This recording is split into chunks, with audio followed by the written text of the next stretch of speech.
Na RW Brasil. Batendo forte com Mário Medalha.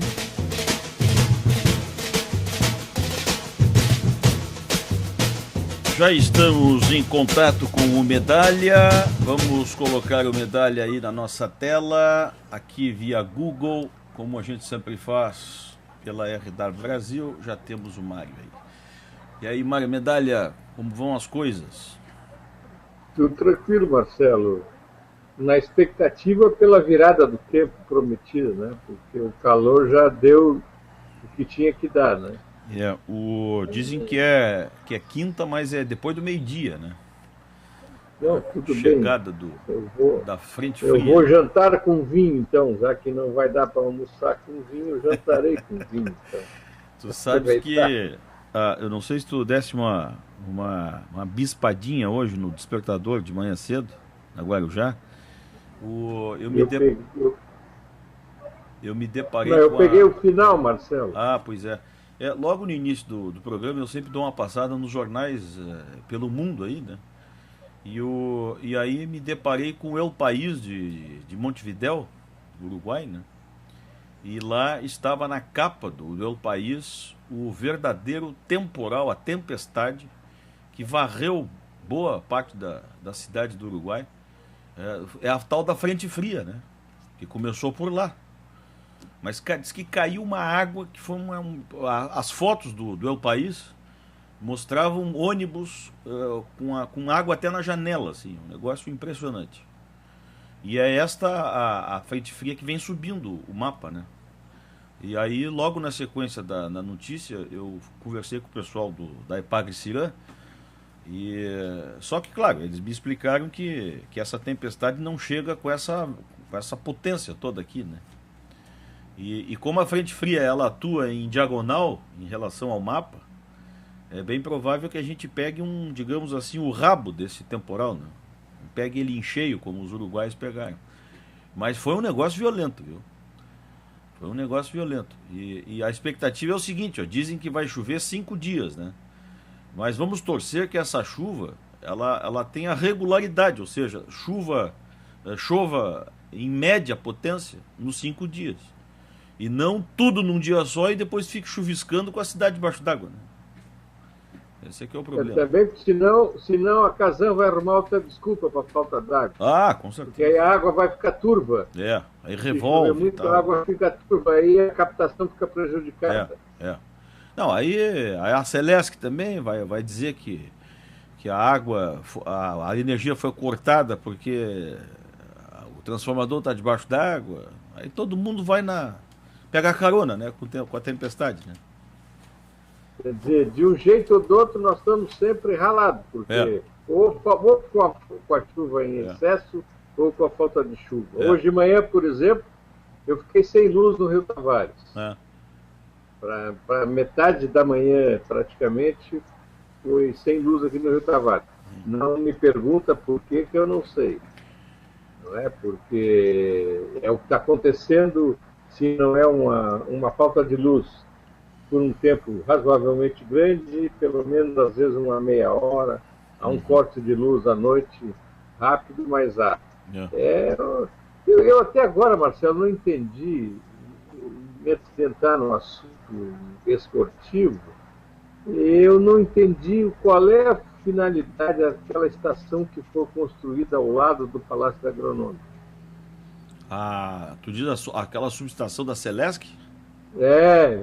Aquilo ali, não entendi ainda. Bom, eu também não sei. Tem uma sei. subestação ali, tem outra no Trevo do Campeche. Enfim, eles constroem e o problema continua o mesmo. Parece que a gente não evolui nada. Amanhã, só para tu teres uma ideia, para de repente dar uma escutadinha aí. Amanhã está pautada uma entrevista no nosso despertador lá na Guarujá com o nosso conhecido Walter Galina, o engenheiro Walter Galina. Ele é aquele ex-secretário regional. Isso. Aquele que prometeu o trem de superfície, né? O metrô de superfície. Mas ele é diretor da Casan agora, né?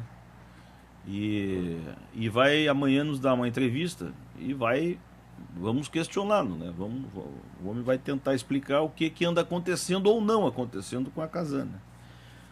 A explicação tu já sabe, né, Marcelo? Vamos dar umas fincadas para ver se sai alguma coisa. Sim, é bom dar uma apertadinha, sabe aquele negócio e não vamos esquecer de perguntar sobre o metrô, né? Ah, pois é. Falando nisso, Marcelo, então me desse o gancho para eu falar no trem-bala. Tá. Sabe por que eu vou começar meu comentário hoje falando no trem-bala? Sei. Porque alguém postou no Facebook hoje, ou ontem, não me lembro, eu vi e anotei. Em setembro de 2009, quando a atual presidente Dilma era ministra da Casa Civil, ela prometeu em alto e bom som que o trem-bala estaria pronto para a Copa de 2014. Isso ninguém inventou,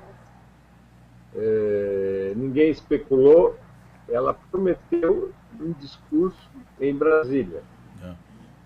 Então, a presidente Dilma esse investimento, inclusive, foi na parte do PAC. Mas, pelo jeito, nós não vamos ter trem-bala tão cedo. Ou se é que vamos ter um dia, né, Marcelo? Também tem isso. Hoje o trem-bala no Brasil atende por um tiroteio na Central do Brasil, né? Trem-bala perdida. Exatamente. É só isso, porque... Mas, infelizmente, Marcelo, é aquilo que a gente comentou ontem, né? A única coisa que a gente tem para a Copa são os estádios novos. Nada mais do que isso. Uma obra aqui, outra ali. Outra coisa, nesse mesmo discurso, Marcelo, que a Dilma prometeu o trem-bala para 2014. Olha só que ousadia isso. Em 2009 ela disse. Nesse mesmo pronunciamento, ela jurou que não haveria dinheiro público na construção dos estádios. Também está registrada essa promessa. E a gente sabe que... Medalha, só deixa eu a gente aqui corre, né? Só que a internet não é fácil. Tu estavas falando do trem-bala. Olha aqui, ó. A entrevista é de maio de 2010. Lá no Ratinho. No Ratinho. Até tu anunciasse aqui, não sei se tu lembra. A presidente gravou, lembra que tu dissesse aqui até? Não lembro. Isso foi Foi o Carlos Scheidt que me disse, a Dilma gravou no Ratinho e tal. E agora eu pesquei aqui no YouTube. Porque eu registrei essa data, Marcelo, tirando da matéria do G1, do Globo.com, do G1, que é 21 de setembro de 2009. Mas, enfim, um ano antes, um ano depois, a conversa é a mesma, né? E outra coisa, Marcelo, nós vamos ter uma experiência agora aqui em Florianópolis, nos dias 18 e 19, do Congresso da FIFA, né? Que vai ser no Costão do Santinho. Eu estou imaginando o seguinte, ou vai haver uma movimentação de helicóptero parecida com aquela de São Paulo, que é uma das cidades do mundo onde mais existe helicóptero, ou eles vão interromper o trânsito na SC 401 naquele acesso a Inglês e Santinho. Com trânsito normal, eu quero ver. Eu tenho impressão, é claro, que os congressistas vão ficar hospedados no Costão. Mas e quem vai cobrir o evento, enfim, essa movimentação toda periférica, vamos dizer assim? Como é que vai acontecer isso? É uma experiência que nós vamos ter agora e vamos sentir na carne o problema que outros vão sentir mais tarde quando começar a Copa. As autoridades vão de helicóptero. Nós outros, né? Tu já sabe, né? Tu pode escolher, tu vai de táxi, com o teu carro próprio, ou de ônibus, amarelinho. Ou transporte marítimo. Ou transporte também. Marítimo, quem sabe? Aproveita para fazer um teste. Medalha, escuta aí, ó, a Dilma com o Ratinho prometendo o trem-bala.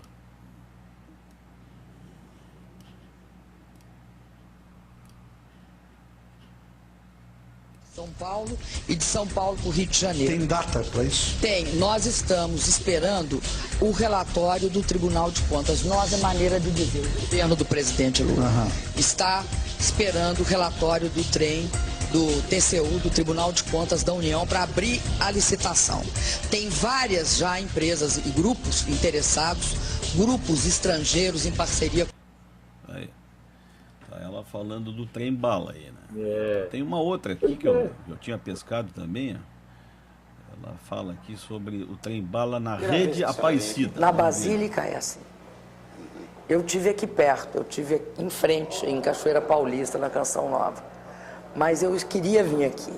Aliás, o senhor sabe, eu acredito que nós vamos dar uma grande contribuição para o aumento e para facilitar a chegada dos romeiros aqui com o trem-bala.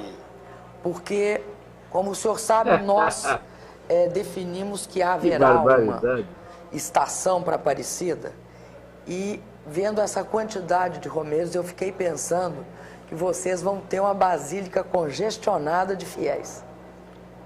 Tomara, né? Tomara não, eu tenho certeza. Quem é o autor dessa expressão, tomara? É. Tomaram. Tomaram tudo.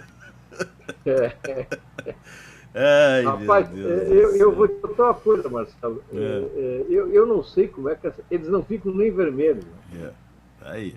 Não ficam nem vermelhos, e outra coisa. E não se dão conta que essas coisas ficam gravadas por aí agora, né? Pois é, mas o Marcelo, sabe quem é que não se dá conta disso também?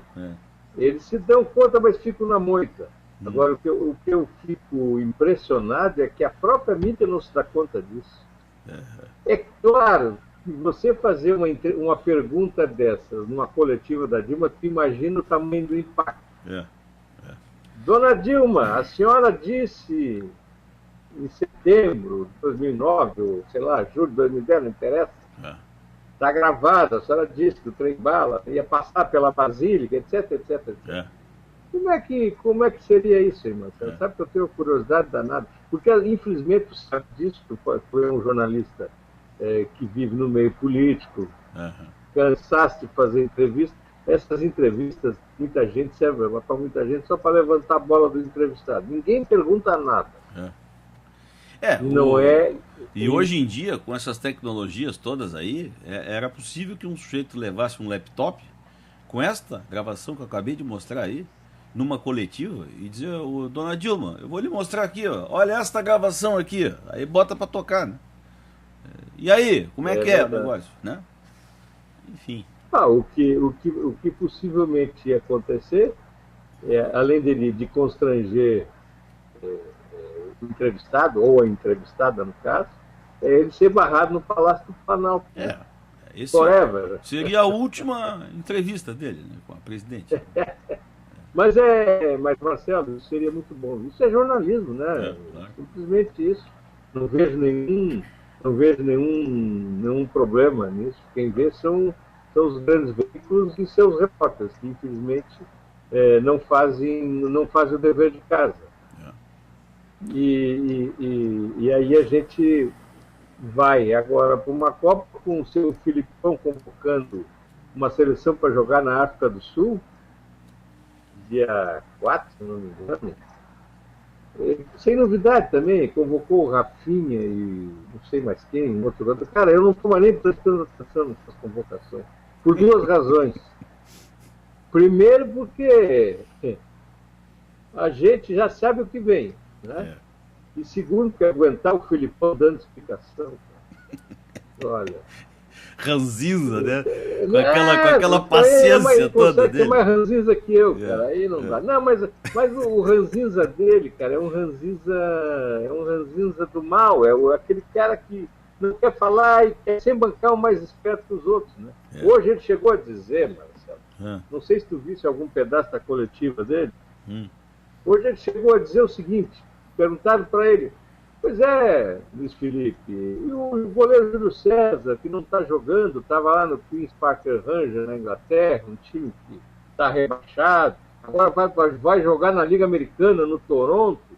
Você não tem medo que você vá pegar na Copa um goleiro com pouco ritmo de jogo, e isso para goleiro Claro. ruim. O Júlio César no final vai ser titular, vai ser reserva, como é que é? E Aí aí? diz o Filipão assim, olha, o Júlio César vai ser o que tem que ser. Em primeiro lugar, porque o Júlio César é o goleiro que eu quero. Vocês não querem, mas eu quero. E sempre que vocês não quiserem, eu quero. Mas tu vê, isso é explicação que um treinador da seleção brasileira, prestes a chegar na Copa do Mundo, vai dar numa entrevista coletiva, tipo assim, vocês não querem fulano, então eu vou convocar. Vocês não querem fulano, então eu vou escalar. Que bobagem. É a entrevista do desaforado, né? Ele vai para a entrevista com a finalidade única de dizer desaforo para os repórteres. Então, sinceramente, Marcelo, olha a figura, olha o quadro que nós vamos chegar nessa Copa. Mas é uma paginação, mas digamos assim, é um rabugento, como é que eu vou te... repaginado do Dunga, né? Porque o Dunga era muitas vezes pior, né? Não, é o contrário. Tu não acha? É o contrário. O Dunga é um rabugento repaginado. Porque o Dunga chegou depois do Filipão. Não, eu digo no sentido Agora... de que antes a gente tinha um rabugento muito burro, muito truculento, muito mal educado, né? Tá bom. O Filipão veio agora com essa, né? Claro que o Filipão é mais velho e tal, já teve, né? Já esteve, agora está de novo, mas o fato é que é um rabugento que a gente tem que se preparar para encarar o Filipão, né? Porque ele tem uma pegada inteligente às vezes, né? Ele vai no emocional. Ele é um rabugento inteligente, o Dunga era um rabugento burro, mais ou menos isso que quer dizer. Isso, né? Mais ou menos isso. Em bom português. Isso, Agora, sabe o que eu fico imaginando, Marcelo? Eu fico imaginando o Parreira. O Parreira é um homem de um grau de cultura elevado, é um artista plástico, é um cara que lê muito, bem informado, tem mundo na cabeça, vamos dizer assim. Eu não acho que o Parreira seja o treinador das Arábias, mas eu imagino o cara trabalhar com o Filipão sentadinho ali do lado ouvindo o Filipão na coletiva. Mas eu acho que o Parreira não deve entrar por aqui e sair por aqui. O Parreira é meio que mordomo, assim, né? Aquela educação. E não...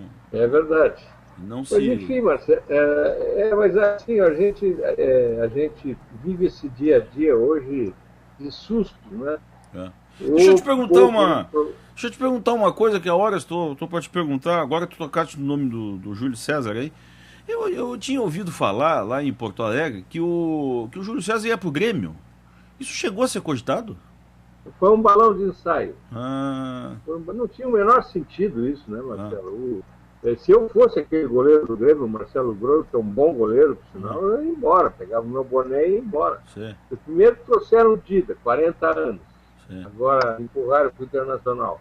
E aí, de novo, né, trazer um cara de fora, o cara é o goleiro do Grêmio, é bom goleiro, Marcelo Grosso. Não é um cara inseguro, ele sempre que foi chamado se desempenhou bem, enfim. Mas, Marcelo, voltando para assuntos policiais... Mas aqui, só um instantinho, a gente falou de Grêmio Internacional, que só quero te dar esse depoimento.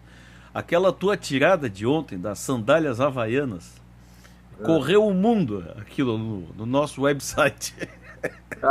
Eu recebi até telefonemas. Aquela não soltam as tiras e nem tem cheiro. Aquilo foi muito bom. Aquilo foi sucesso no Facebook, no Twitter. Foi bom, bateu recordes aí de exibições, né, no nosso site. Eu chamei, claro que na chamada que eu fiz, eu coloquei aquilo ali como ponta de de lança, né, da chamada, e foi um sucesso. Foi realmente bom aquilo ali. Grande tirada. Mas e aí? Pois então.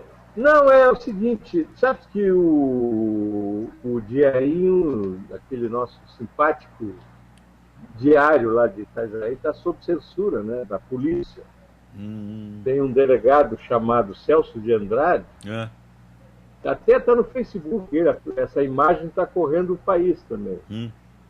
Ele sem camisa, apontando uma arma para a câmera. Ué. Ele não está dando entrevista para o Diarinho. Ele não está dando entrevista. Ele é o chefe da DIC, Diretoria de Investigação Criminal de Itajaí.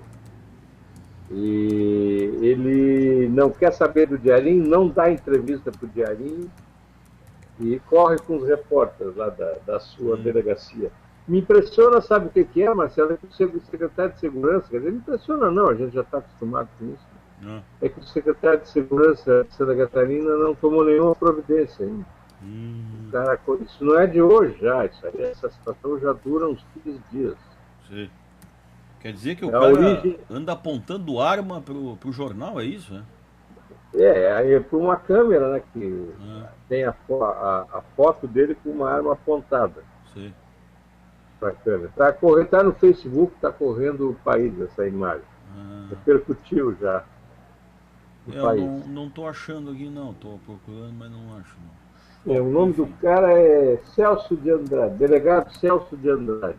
Celso Andrade. Rapaz, é impressionante. São as nossas autoridades, né? Infelizmente. Isso aí é na mão deles que a gente está, a nossa segurança. E é como disseste, né? Não há nenhuma declaração de autoridade nenhuma, né, a respeito, né? Não. Aí quem esteja querendo se aventurar em fazer coisa igual vai se encorajar, né? E o Diarinho está encarando sozinho essa história, viu? Porque não houve nenhuma manifestação de solidariedade de ninguém. O Diarinho está encarando sozinho essa história. Mas é a nossa realidade jornalística, infelizmente. Marcelo, temos rodada do Campeonato Estadual. Sim. Antecipada, né? A 7ª rodada foi antecipada para o meio dessa semana, em função justamente daquele congresso que vai ter, no congresso da FIFA. Então vamos fazer essa rodada quarta e quinta-feira. Eu falei para ti outro dia, para os ouvintes, que eu achava que a 6ª rodada ia definir já alguma coisa. E isso pode acontecer então no meio de semana, que, na verdade, com a 7ª rodada antecipada. A 6ª ficou para o domingo, que tem o clássico Avaí-Figueirense, Figueirense-Avaí. Então eles não quiseram mexer nessa rodada, preferiram antecipar a 7ª. Sim. E aí, Marcelo, tem jogos interessantes, né? Tem, por exemplo, o Figueirense com o Joinville, que é o grande jogo da rodada. O Avaí joga só na quinta com o Brusque. Tem o líder Metropolitano que joga em casa com o Juventus. E o Criciúma também joga em casa com o Marcelo Dias. Então, Marcelo, como o Metropolitano é o líder com 9 pontos, o Joinville tem 8, o Figueirense tem 8, o Criciúma tem 8, Marcelo. Eu acho que uma vitória do Metropolitano, por exemplo, já vai deixar um clube no quadrangular. Que é o Metropolitano. Então, nós temos 5 rodadas disputadas, essa vai ser a 6ª, então está dentro daquela minha previsão. Eu acho que no meio de semana já tem alguma coisa definida. Está muito equilibrado ainda, mas eu acho que já vai dar para a gente saber, depois dessa rodada, algum clube classificado para o quadrangular, que na verdade é a semifinal. Muito bem. Então é isso. Dispensas no Avaí, né? Dispensas no Avaí. Andaram dispensando jogadores. Sim. Aliás, a propósito do Avaí, Marcelo, é uma coisa que isso vem acontecendo já há algum tempo. O Avaí investe, ou gasta, seja lá, eu acho que para eles é gasto isso, né? Investimento, nas divisões de base, né? Mas são os jogadores mais maltratados no clube. Isso eu venho dizendo há muito tempo, os jogadores acabam indo embora, não merecem o tratamento não tem o tratamento merecido, cuidadoso para um garoto que está saindo, um garoto de 17, 18 anos, e agora estão, parece que pode negociar o Luciano, que é um outro jogador da base, que vem ser titular do time, apesar do treinador, com o Corinthians. Parece que tem uns empresários aí rondando a ressacada, querendo levá-lo para o Corinthians. É um menino de 18 anos, habilidoso, e que pode ser que também tome o rumo de outra equipe. Vai alegar que está precisando de dinheiro, que a situação lá realmente é muito crítica, porque eles pagaram um mês só, estão devendo 4 ainda. Nossa. E a desculpa pode ser essa, mas é muito ruim isso, sabe por quê, Marcelo? Tudo bem, você até pode justificar que o clube precisa de dinheiro, precisa vender jogador, mas o problema é que eles gastam mais com esses jogadores que eles estão trazendo, Marcelo. Pagam um salário alto, o jogador, eu não sei até hoje que tipo de exame médico esses jogadores fazem, porque os caras são bichados, ficam encostados no departamento médico. O ano passado foi um número absurdo, tanto no Figueirense como no Avaí, de jogadores trazidos de fora, jogadores rodados que custam uma fortuna e ficam encostados, não jogam. E ao invés de trabalhar os meninos da casa, que são baratos, têm amor à camisa, né? Porque essa turma é aquela turma do chinelinho, né? Que fica no departamento médico andando de chinelinho pelo clube. Então, isso é uma má gestão do nosso departamento de futebol de Figueirense. Eu vou falar isso sempre, falo todos os anos a mesma coisa, e isso continua acontecendo no Avaí no Figueirense. Você vai hoje no elenco do Figueirense, Marcelo, a média de idade é alta, muito jogador de fora, jogador trazido por empresário, a mesma coisa no Avaí, e são 2 clubes que trabalham a base. Para quê? Eu não sei. Tá bom, então, Medalha. Falamos bastante hoje e, olha, só para ocupar bem o espaço aqui, usando bem a tua audiência aqui, porque o que o Mário Medalha bomba na RW Brasil é impressionante. Aproveitar o espaço aqui para dizer que vem vindo aí matérias exclusivas em relação aos assentados na 401, viu? Eu já vou começar a largar a primeira hoje. Faz 1 hora que eu cheguei da Assembleia Legislativa e gravei uma entrevista com o deputado Sargento Amauri, do PSOL. E ele é um dos que mais sabe a respeito dos assentados lá, de quem está lá na 401. Ô Marcelo, falando nisso, nesse assunto, eu queria te fazer uma observação que é uma curiosidade desse humilde escriba aqui. Eu nunca vi ninguém lá nesse acampamento perguntar para um cidadão desse quem é ele na vida.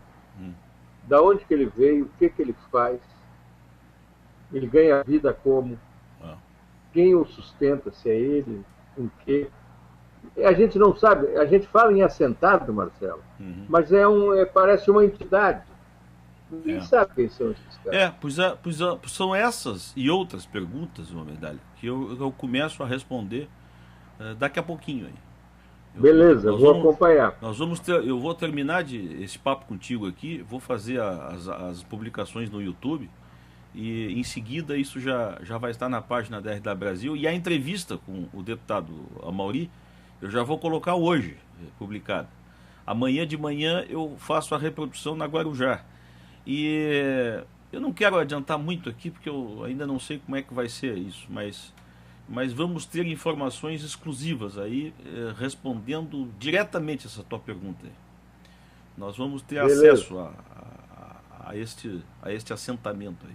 Mas eu ainda estou negociando, sabe que é um assunto delicadíssimo esse, né? Que envolve segurança, enfim, mas acho que vamos fazer um bom trabalho e vamos esclarecer isso que tu estás falando aí.